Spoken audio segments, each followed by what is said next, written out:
Well, folks, you know you're in for a treat when you hear that tune, because it's time for episode 533 of the RecPoker podcast.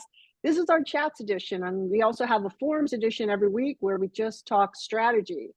I'm your host, Sasha Sutton, Poker for Girls at Poker for Girls on Twitter, sitting in today for the fabulous Jim Reed, who is traveling. And I'm so sorry I don't have his dance moves, but I do have other virtues. And as Jim likes to say, we have the best job in the world talking poker with all of our friends here on the podcast every Monday night at 7:30 Eastern, 4:30 Pacific, live on YouTube.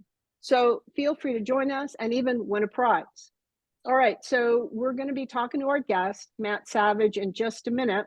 But first, I have to thank our fantastic sponsors, the Running Aces Hotel, Racetrack, and Casino. And just so you know, most of what we do here at Rec Poker is free. We're a largely volunteer-based organization, so we depend on support from our sponsors and also from our premium members who take advantage of our training materials and study opportunities for only $15 a month. If you are a premium member, you are very special to Rec Poker, and we hope your training is everything you need it to be. And remember, if you'd like to become a premium member, you can get your first month for only $5 by using the discount code RecPoker at checkout. Here at Rec, we may play for fun, but it's more fun when you win. So we study together, we play together, we celebrate together. And it all starts with a free membership at Rec Poker, where all it takes to join is an email address and a smile. Now, every podcast has a host, but the host is just one person. It takes a group, a gang, a village, a crew to make all the magic happen around here. And we call this group of wizards the RECing Crew. And if you want to learn more about me or the rest of the RECing Crew, just go to RecPoker.com/crew, or you can listen up right now because you're about to meet a few of them, starting with our irreplaceable producing co-host, Chris Jones. Yeah, well, I'm Chris Jones. You can find me 5B5 on Twitter or 5x5 in the PokerStars home game. And I'm Joe Coolis. You can find me at Joe Cool PhD, cool with a K, at X or Twitter or whatever it's called now, and Elvita11 in the home game. And I'm John Somsky, also known as Poker Geek MN everywhere. Thanks, team. Also, folks, as always, we'll be announcing home game and ROI results toward the end of the podcast. So stay tuned for that info. We are so pleased to be joined on the show this week by Matt Savage. He's worked with Fox News, FSN, the Travel Channel, NBC, and ESPN, and he is the tournament director for World Poker Tour, or WPT as folks know it. And not surprising, Matt's been nominated for induction into the Poker Hall of Fame several times. And I'm sure he's busy getting ready for the upcoming series at the Wynn in Las Vegas. Matt, thank you so much for coming on the podcast. Thank you. Thanks, Sasha. At the end of your interview, we have a couple of fun new elements, one called Stake, Study, Stack, and we will have a speed round, which we now call Closing the Action, and we'll fill you in on all of that. So no pressure and don't be nervous. I'm feeling the pressure already. Okay. Matt, if our audiences don't know you or don't realize how much behind the scenes magic happens in tournaments, how would you define your role broadly in the poker world, and how would you describe a typical day, if that exists, orchestrating a major tournament? Yeah, I mean, for me, it's mostly about tournaments, first of all. So even though I do dabble in the cash games and help with cash games as well, poker tournaments is how I kind of made my name. Starting the Tournament Directors Association many years ago was kind of how that became all to be. And out of that, I got invited to run many of the biggest tournaments in the world, most of the televised tournaments that you saw in the early 2000s, and then becoming the executive tour director of the World Poker Tour as well. You know, I've been with the World Poker Tour since its first season, in 2001, and just my journey basically has followed every major tournament around the world, and my goal is always to grow the game internationally and in the United States, and I think we've done a good job with that. Wow, that's tremendous. So yeah, I was fascinated to have learned, Matt, you having helped to found the Tournament Directors Association, TDA. It's described as an organization that works to standardize poker tournament rules worldwide. I mean, I'm on the cash side, but I know what it feels like. I mean, you know what it is. You know what poker is, right?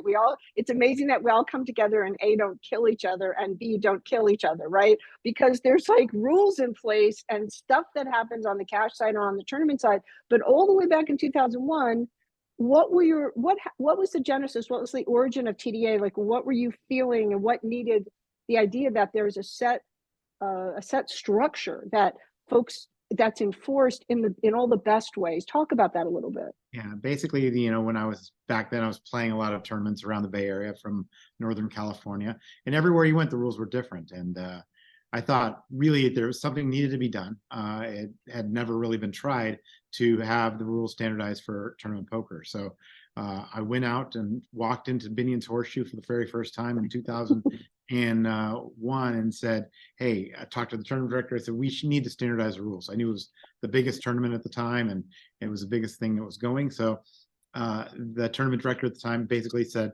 it's been tried before. It's never really worked. And luckily, I was friends with Linda Johnson and Jan Fisher, and they had the World Poker Industry Conference at that time. And so I asked Linda if we could tie it on to the end of that. And out of that, Linda said, yeah, let's give it a shot. So her, Jan Fisher, Dave Lamb, and myself started the Tournament Directors Association with just 25 tournament directors from around the United States. And it's grown into a massive organization that's used worldwide. Basically, any major tournament you go to around the world, or any small tournament you go to around the world, follows most of the TDA rules, and in some respects, all of them. So it's something that I'm very proud of. And standardizing the rules is very important to me, because I think it's the best way for players to understand when they go from casino to casino, from tournament to tournament. If all the rules are the same, it's more fair. It's it's just a better way to play the game. And I think that achieving that, was kind of how I got my start into running all of these international and televised tournaments, and with my role now with the World Poker Tour.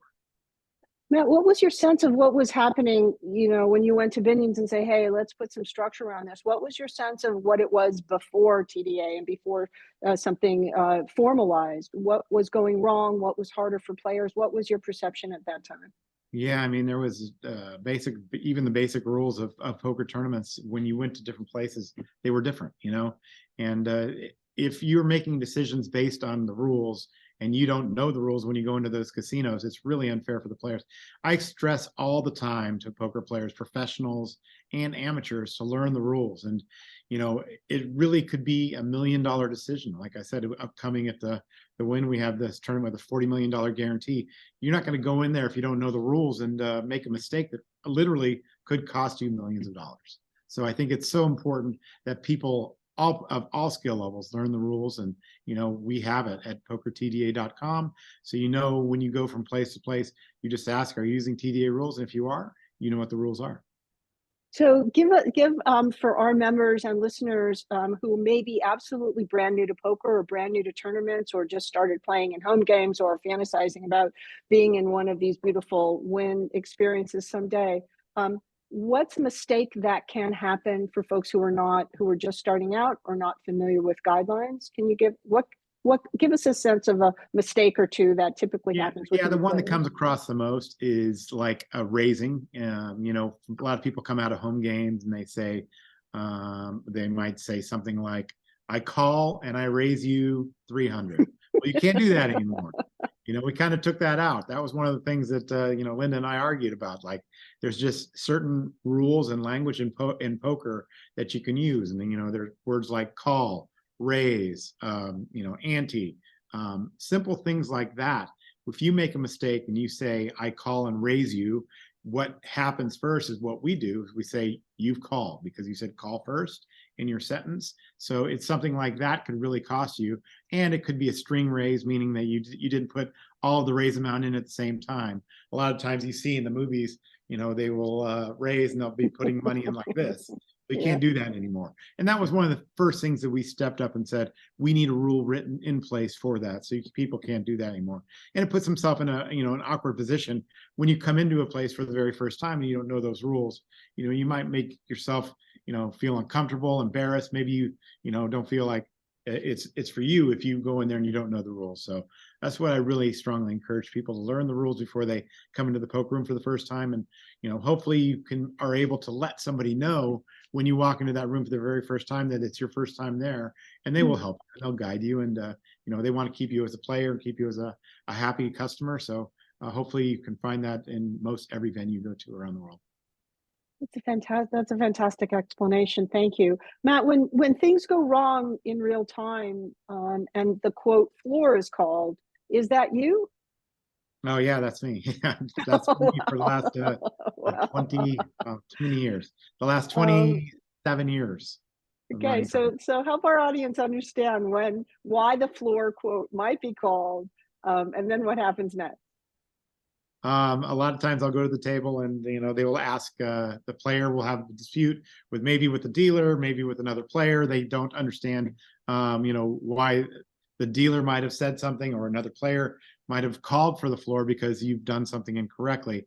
And so the reason why they call for us is if it's elevated to that level. A lot of times those decisions and those situations can be handled between two players or between the dealer and the players. But if it goes to the next step, that's when the tournament director is called in.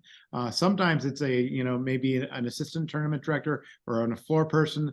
And if it gets elevated to one step higher, then it goes to the tournament director, and that would be me. And so once my decision goes on that table, then it's the final decision. And, you kind of have to live with what we come up with. So, part of my role with the TDA is to make sure that the people that are making those final decisions are making the correct ones. Well, we all know that you've kind of seen let me phrase this really politely, the worst and the very best of poker behavior. Okay. Oh yeah, absolutely. I've seen it all. You've seen it all times 1 million. Let's have it as you've seen it all exponentially. I believe that's called showing people their butts is what you're looking for. My mother used to say that all the time. Matthew, stop showing your butt. Exactly. Matt, without naming names, obviously, but what was one of the hardest or weirdest or worst kind of moments or most challenging moments for you in terms of the floor being called and you having to negotiate a very difficult moment? Yeah, I've said this many times in different shows and things. It's, basically it was the first year that I was the tournament director at the World Series of Poker in 2001. And I was called to the table late on day 4. It was 5 days at that time. And a player named Russell Rosenblum had put in a raise. And then a player named Julian Gardner said, "I'm all in." And Russell Rosenblum flew from the table and ran, into the back across the room. And I went over and said, "What are you doing?" He goes, I fold. Well, he bet, I think 65,000, and Julian Gardner had moved all in for 110,000. And so him not realizing that it was such a little raise as an all in, he started to make his way back to the table. And just about the time I got to the table, I grabbed his cards. He said, "No, wait, how much is it?" I said, "Russell, I'm sorry, you said you fold."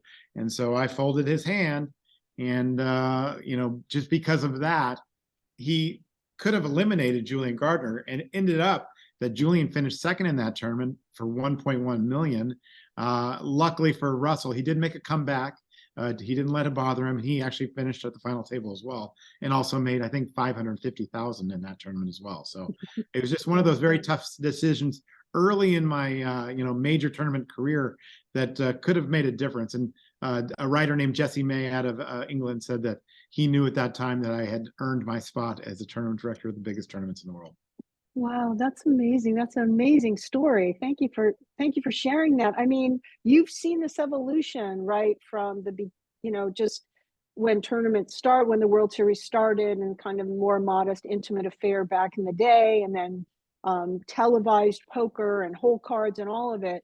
How would you say that the tournament life for poker players in this country has changed over the last, say, 20 to 25 years? Or the experience for you as a tournament director, how has it changed appreciably?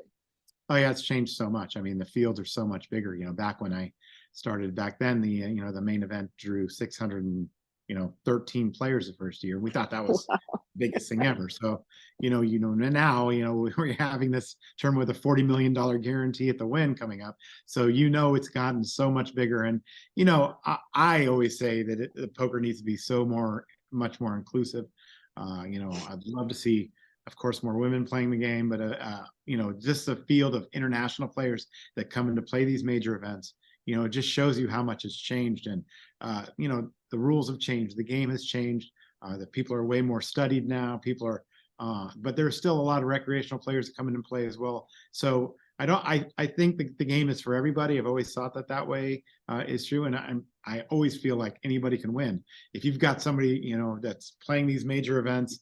Even though they've won their way in through a satellite, I'm always rooting for the underdog. So I hope that, one of your players can come up one day and be at one of our final tables, be at one of our televised final tables, and make a name for themselves. So I think that's the way the game's changed the most, is just the sheer mass of players and the amount of tournaments and things that are going on in the poker world every day.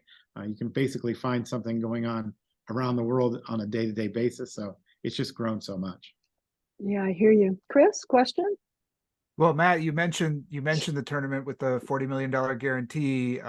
First off, I just want to congratulate you and the whole team. Everything I've heard about that event last year was that it was just first rate. Everything was just like everything you dream of in terms of like how it was run, how it kind of came off, the experience.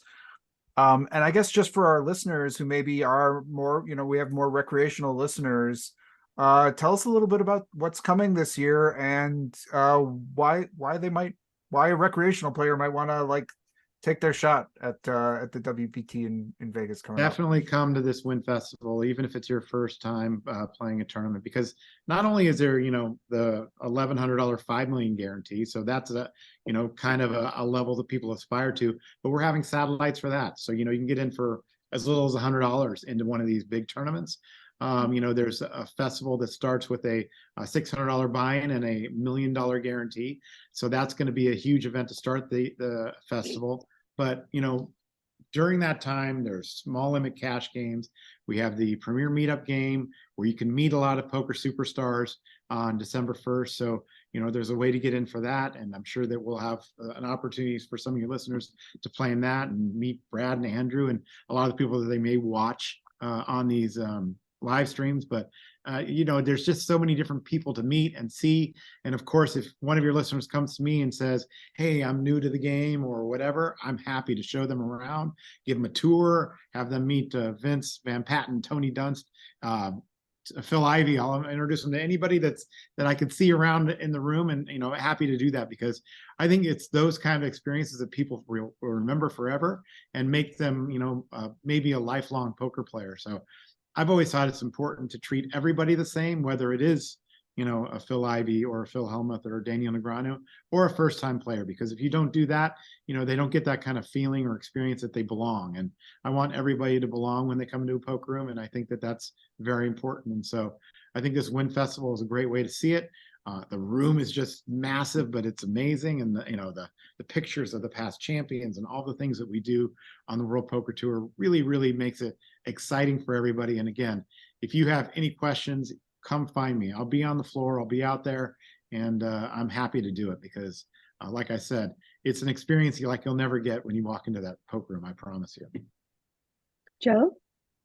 So, I took a little bit of time to peruse the Tournament Directors Association website. And what I notice on there is that for a mere $100, I can take a test and become a Tournament Director Associate member if I were to pass with a 90% pass rate. Can you tell me, is there a secret handshake that you get to learn as well? So when you go into the casinos, you get all the best perks and things like that, and the best seating placements. Does that come with the whole package, or is it, what else would I get from actually doing the work for that. Okay, well, it's only $10, not 100. Only $10 for that test. So, yeah, there is no secret handshake. Like I said, a lot of us here on the World Poker Tour are easily accessible, and it's easy to come talk to us and find us. We have our Royal Flush crew members there that are super friendly, and we're going to have a concierge there as well. We're going to have booths set up for our WPT voyage and all of the things that we're doing. And literally, if you can find somebody on the World Poker Tour, they're going to be very happy to help you and give you that secret handshake so you can do those things. But we're not helping you in tournaments. We're not going to give you any special treatment, no extra chips, no extra cards, no nothing like that. But we are going to help you in any way you can to have a great experience. That's for sure. So my serious question, though, is reading the Wikipedia page, and you have to tell me if this is incorrect, but it says that you were on the mic during the 2003 called Moneymaker versus Sammy Faha. Is that accurate? Yeah, that's true. If you look up the videos, I'm in there, and there's actually a kind of a funny story that when he made the big bluff. I don't know if you've seen it, but when he made the big bluff, I had actually said Moneymaker calls. He said, no, I raise. And I always say that I could have actually changed history had Sammy Farha picked up on something when he said that and not laid that down. So I'm very happy about that didn't change in poker history, and hopefully maybe it helped him to win that. So in poker, it tends to be very insular, right? Most people, when I talk about poker things outside of the poker community, people don't know it, but people know the Moneymaker story, right? It's like the one thing people are aware of beyond just some big names. It's like that particular moment. What's it like to be a part of that in some small central way, even if you weren't actually playing cards?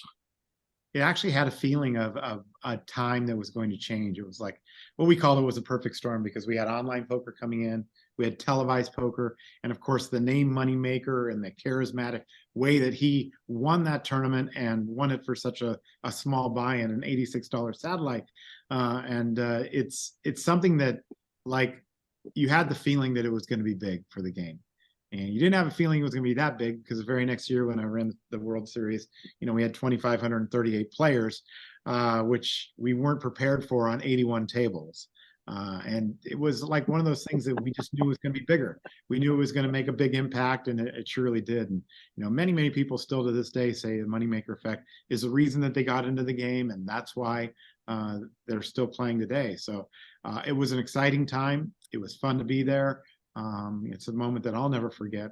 And I always like to go back there and look at that. And, when you walk into the World Series of Poker, they used to have a picture of me in the background with Moneymaker holding up the money. So that's one of those things that I'll always cherish and think of as probably, the highlight of my poker career. Certainly not a lame claim to fame along the lines of the Weird Al Yankovic song. So thank you. I want to second, Matt, what Chris had said. I was at the Wynn last winter railing a friend, and the beauty of that room and seeing all the moving parts of it, but everyone I talked to just spoke to just how efficient how beautifully efficient the whole thing was. And tournament players are used to, hitches in the process a lot. It was ironic because I met a tourist like last year at the Aria, and we were chatting poker, and we were talking about the Moneymaker moment and that last hand, etc., with Sammy, who I just adore from the old days. Anyway, but he said to me, yeah, and that was an amazing moment. I mean, it was all rigged and everything. And I said, huh, okay. Like, I literally was so proud of myself because I didn't go insane or like start yelling at this person. But I'm just like, wow. I kind of went, huh, like that, like, what are you supposed to say? Yeah. Well, if it was a setup, it was very well done and very well. Oh my God. No, it was literally like, I love that people have decided where certain moments have to be like a cheating moment. It just can't be real, or, Chris couldn't have done as beautifully as he did. I'm just, all you can do is just nod your head, Yeah, Matt, I can promise there was no conspiracy. That's for sure. Yeah, exactly. So you travel, the World Poker Tour takes you to parts known and unknown, right?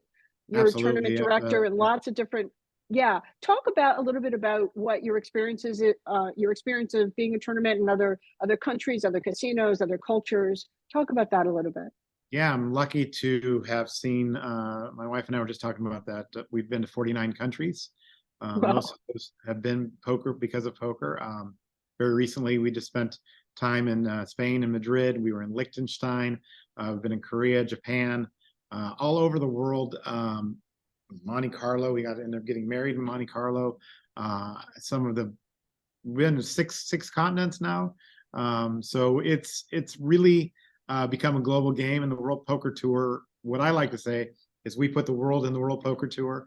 And, it's been our goal and kind of our, what we intend to do is to grow the game globally, because we know if that happens, it's just going to become bigger and bigger.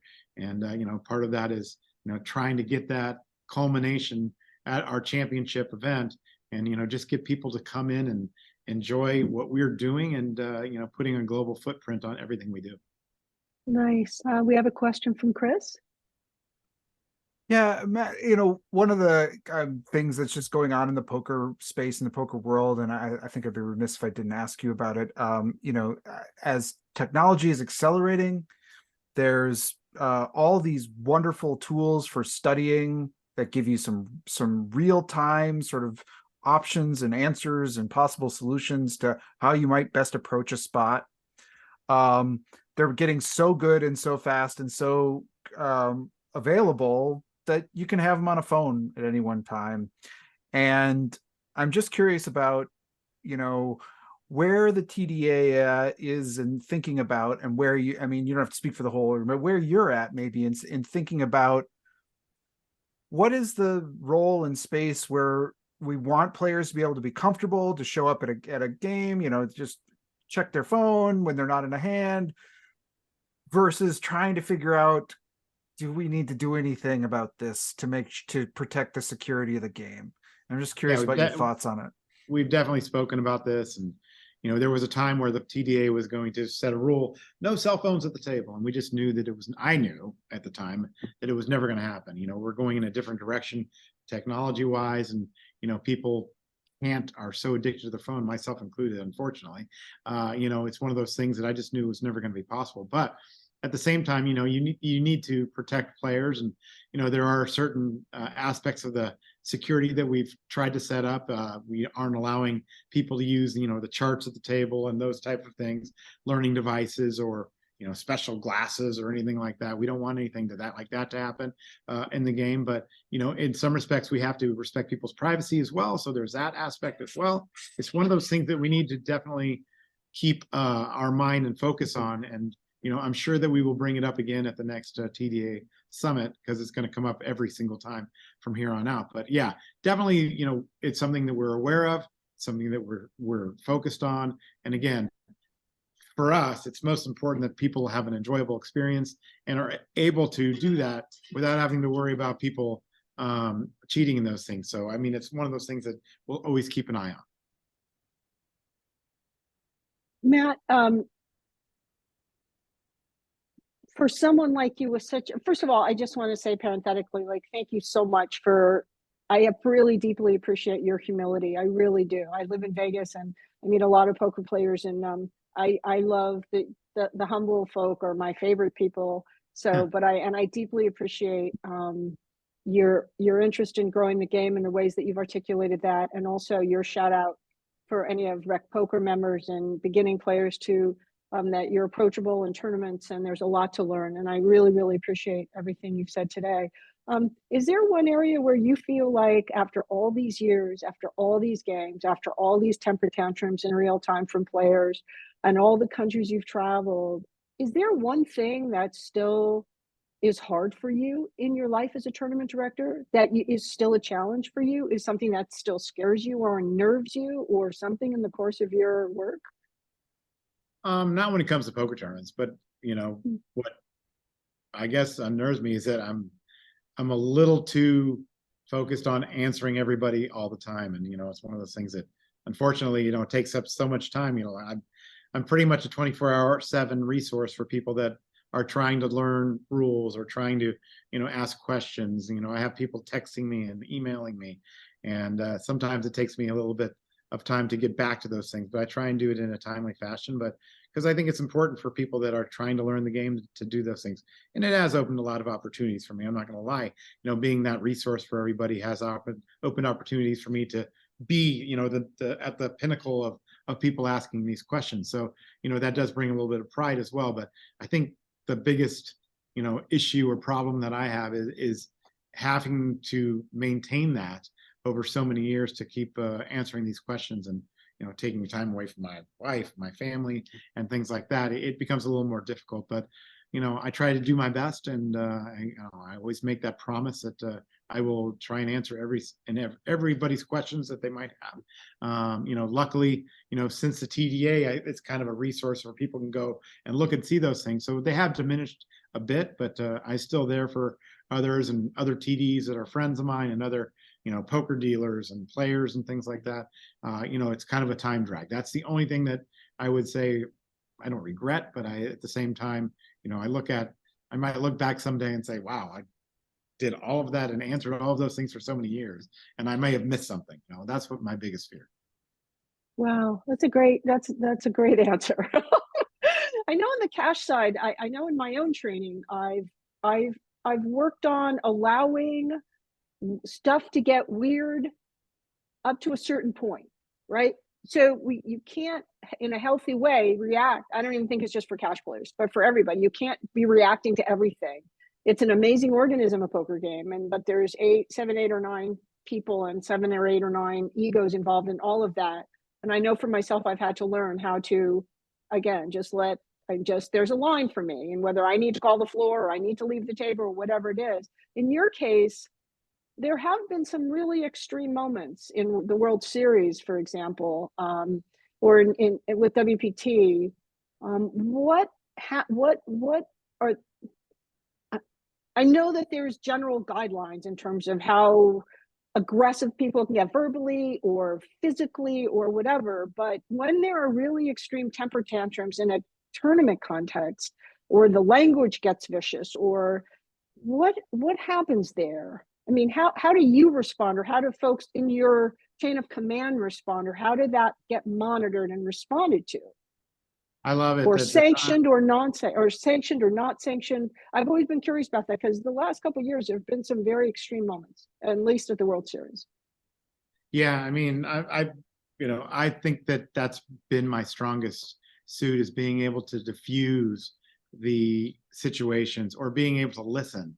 Like, I can be in one part of the room and say, hey, there's something going on over there, and tell maybe one of my floor staff, go see what's going on over there, or whatever. But being able to walk to the table and diffuse that situation is, I think, probably my biggest strength, and something that I learned early on, to make sure that you get between that situation, and that make sure that when you leave that table, that people are comfortable in your ruling, and that people that understand why you've made that ruling. Now, I've made rulings before where, it might be a difficult one, and I'll make that decision and walk away from the table and kind of watch from a distance to see what the reaction is. Most of the time it's, well, Matt said that's the rule, so that's the rule, let's move on. So luckily that's the case, but it's not the same for everybody. Not everybody gets that same respect that I think that I've gotten over the years. So I want to make sure that it is something that all of my floor people, or all the staff, or all the dealers that I have, get that respect and have, earned it too, so that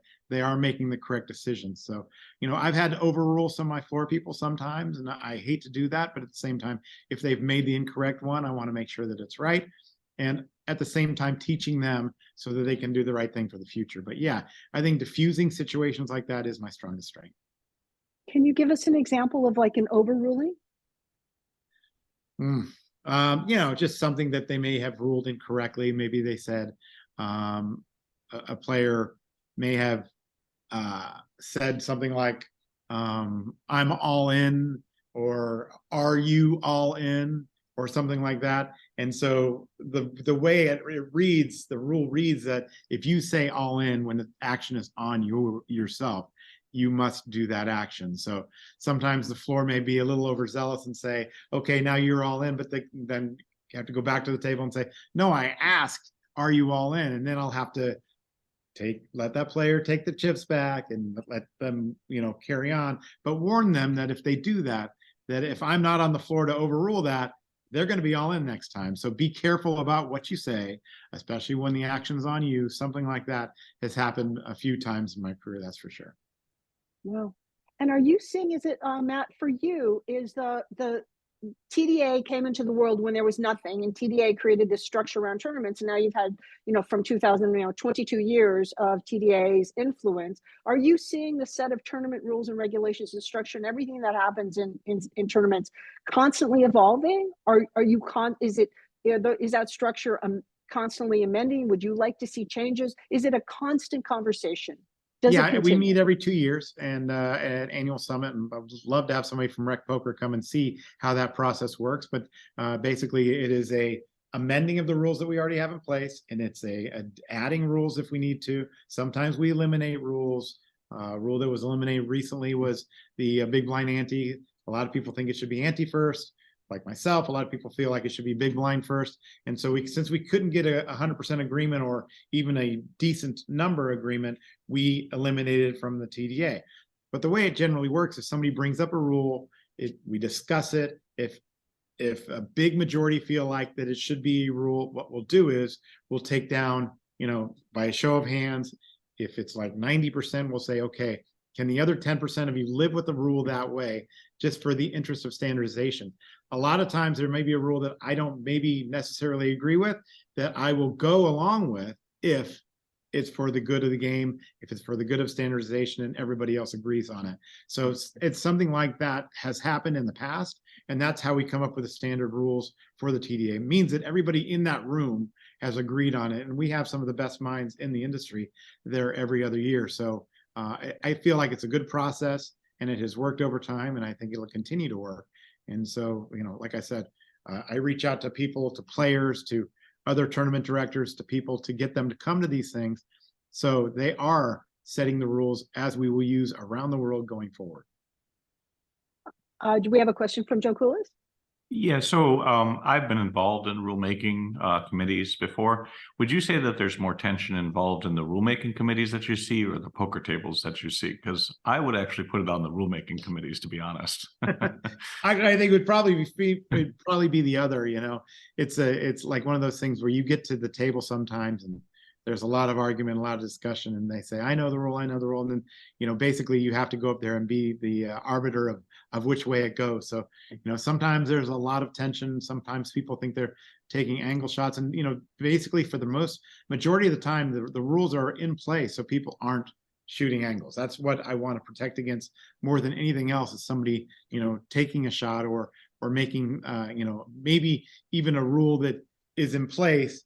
It goes against the spirit of what actually happened. If that happens, you have to overrule even, what the rule is written down on the TDA, because rule number 1 of the TDA is that we will act in the fairness and integrity, and it may outweigh the actual rule itself. So I think that's the most important thing, is we want to make sure that, not only are the rules being followed, but also that the people that know the rules are using them the correct way, so they're not actually cheating or angle shooting, as we call it. Great. Matt, I think we've come to a very natural point to invite you to play Stake, Stack, Study. And I'm going to invite our beautiful Chris Jones to help with this. I feel like I'm in charge of the torture device or something. No, but this is going to be fun here. This is going to be fun here. All right. So Matt, I'm sure you've heard of a game that has you maybe in middle school and high school, you had to pick somebody who you might do something awful to, somebody who you might have some romantic involvement with, and somebody who you might live the rest of your life, your glory days off with, right? Well, we play that game, but it's called Stake, Study, or Stack. I'm going to give you 3 names. You get to choose. One of them you get to stake in a tournament. One of them you get to study with. And one of them you get to stack and take all their chips. Okay. All right. And I've picked 3 very special names for you. Your names are Vince Van Patten, Tony Dunst, and Lynn Gilmartin. I would like to stake Tony Dunst, that's for sure. Study. That's a good question too. Study. Stake, stack, or study. Wow. I'll go with study Lynn Gilmartin. Because she's got a great personality, and I look up to that. And then stack Vince Van Patten. Yeah, you're gonna just stack Vince Van Patten. It's fun. It's fun to beat Vince Van Patten in anything, whether it's golf or poker or whatever. All right. Well, I would love to see that. And so that's gonna bring us to our closing the action thing. So this is we've been adding this to the end of the podcast. We're having a lot of fun with it. This is a speed round. I just want you to give us your fastest, quickest, honest response. You can pass if you can't think of it, but Okay. just as quick as we can, as short as we can. And I'm going to start off really easy. What's your favorite poker hand? Jack 10 suited. Jack 10 suited. If it's What's your not favorite- aces, of course. I'll take Yeah, aces right. first, but then Jack 10 suited is my favorite poker hand. Favorite poker hand. What's your favorite suit? My favorite suit is spades. You got to go spades. Okay. Is poker a gamble or skill game? Poker is a gamble, but if you got to put yourself in enough good positions through skill to make it that way. All right. What's your biggest poker pet peeve? Racks on the floor. I don't know if you guys saw my video. but Ooh, racks on the floor. That's a You gotta good. watch We my haven't video. had If you haven't seen it, make sure you check it out. that. We have not heard that answer yet. That's a great. Because That's a great yeah. answer. Throw your racks on the floor. Is Die Hard a Christmas movie? Absolutely. Centered Okay. around Christmas. It's focused on family. Okay. Is Ace King a drawing hand? Yeah, it's not a made hand, so it is a drawing hand. All right. I think this is going to be like asking you who's your favorite child, but what's your favorite poker venue? My favorite poker venue. Well, I love the one I'm in now, which I'm in Best Bet in Jacksonville right now. But you have to see the win. It's so beautiful. And of course, where I got married in Monte Carlo, being inside that casino Monte Carlo was just an amazing experience. So probably that one would be my favorite. And wins getting up there, real close. All right. Is a hot dog a sandwich? No, but either is a hamburger. No. Oh, there we go. More controversy. What's your favorite childhood family meal? Childhood holiday family meal? Unfortunately, I have to go mac and cheese but I can't eat it anymore because it's, as you know, probably the worst thing for you, but mac and cheese. All right. You're coming up to a yellow light. Are you slowing down or speeding up?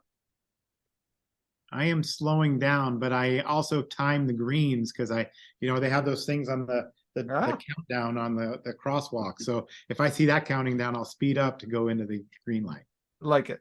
What's your favorite mix game? Toe, triple draw, Omaha 8 or better, and stud 8 or better. And I actually had my own tournament called the Matt Savage's Big Toe before Commerce Casino. Should vacations be lazy or busy? If it's a place you've been to before, lazy. If you've never been there before, busy because you want to go around and see everything. You don't want to miss anything. Which TD would win a TD only tournament? Well, me, of course. Can't pick yourself. Yes, I'll pick myself. Okay. Are you pro chop or no chop? I am no chop unless it's the tournament that I'm running and it's been going for a long time, and then I'm definitely pro chop. Love it. I love it. What player type are you? Bad. Okay. Bad player. That's why I work in the industry more than I play. All right. And this is the last question. You can take your time with this one if you want. What does the poker world need to do better or differently? Need to be focused more on fun. I think that sometimes everybody takes themselves a little too seriously in the poker world, and I just think that poker would be a lot better if everybody was having a little more fun and not taking it so serious. Love it. Love it. Well, Matt, I've tabulated your results. You've scored 2,946 points. So that's pretty dang good. Nice. So we appreciate you playing with us for closing the action. And we really appreciate you being part of this. we love talking to you, and we're really looking for the win tournament is just like, it's a dream bucket. I'm not gonna be able to make it this year, but I'm it's on my calendar. I just have to get there someday because just everything I've heard about Absolutely. it is so Come great. check it out at some point. Again, please reach out to me. You can find me on social media. I'm all over the place. So again, watch that rack video. And if you have any questions about the win or any tournament on the World Poker Tour, feel free to reach out and ask me. Great. Matt, great. is there anything in addition? I'm sorry, go ahead. Oh, Chris. go ahead. Go ahead. No, Matt, is in addition to folks can reach you on Twitter. What's your Twitter handle? Savage Poker. It's at That's Savage okay. Poker. And you've talked about the Win series coming up. Is there any other tournaments that you would like Yes, folks to be aware absolutely. of? Seminole Hard Rock, they run some of the best tournaments in the world. They got one coming up, right? I think the series starts next week and it runs through Thanksgiving, but the main event starts right after Thanksgiving for the World Poker Tour. I will be there for that. I'm actually flying Thanksgiving Day, so come on down and see the Seminole Hard Rock Hollywood. They do a fantastic job. One of the best crews in the country, in the world that I've ever seen. So yeah, please come down and see it. If you've never been to the Guitar Hotel, it's a sight to see. Great. Chris, did you have a last question or comment? No, actually, I mean, thanks so much, Matt. We're gonna shift gears now, folks. You can start typing in the food bank into the chat, and we'll be doing our raffle shortly. But I just want to thank our guest Matt Savage for joining us. It's a treat to talk to you, and we really appreciate all you do in the poker world. I think people maybe don't understand and appreciate how influential and important your role has been in terms of creating the poker space that we all know today, and can go to multiple different venues and know what we're getting into, what to expect as players, and really understand the rules in which we're operating. And I just really thank you for all that work, and thank you for being the guest today. All right, I appreciate it, guys. Anytime. Again, reach out to me at the Win if you guys want to say hello or anywhere else you see me. We'll make it happen for you. We'll give you a good experience for your first time at a World Poker Tour event. I promise you. Right. Great. Thanks, Thank Matt. you so Thanks. much, Take Matt. care. Okay. Bye-bye. All right. And I think we're going to shift gears now. So while people are entering in their food bank raffles, John, I think it's time to do some home game results. That sounds good to me. We'll start off with the Mixed Game Championship Series. This is a game that we play the second Wednesday of every month, and it's some form of mixed game. This month it was deuce to 7 triple draw, and in this series you get points for the player of the year. And Anderson 85, Eric Anderson, won his very first mixed game series of the year. Of course, Gopher Boy TJM Taylor still has a significant lead in the player of the year race. No snide remark, Chris? I already I had to clear my throat, Okay. Now then, KB. I figure the less attention we pay to him, we just kind of move on. Just kind of like, it's like pulling a Band-Aid. You just kind of like quickly ignore it and then can kind of move forward. Gotcha. Now then, KB got his 6th nightly victory for the year. PetVet 33, Kim Kilroy, got her 5th nightly victory for the year. Wow, nice. Tourinar, Joshua Campbell got his first international victory for the year. And then Ship and Flip Wreck, Luke O'Driscoll, got his first international victory for the year. That's an international person. I think he's a New Zealander, so a Kiwi, I believe, is what they are known as. And then Jesse Two Shoes, Jesse got his or her very first LPP victory for the year. So Jesse, contact info@rec.poker for your free month at Learn Pro Poker. Thank you, John. Anything else? Sasha, Joe, anything else before we kind of close up the show? We can roll the dice. We got 2 food bank entries. So giving people a little bit more time if they want to enter, but anything else to add? Sasha, I saw you unmute. No, I was just yeah. Okay.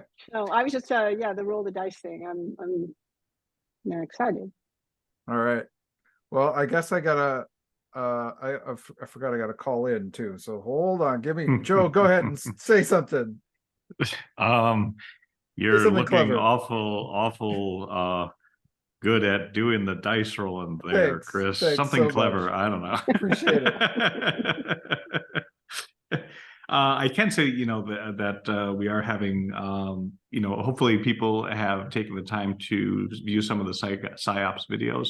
I think a lot of them have provided some pretty interesting tips in terms of how to use psychological concepts to their advantage as best they can. As always, please put in suggestions, questions, different things that you want to talk about. Provides me the opportunity to look into them ahead of time, and maybe we can learn something new together.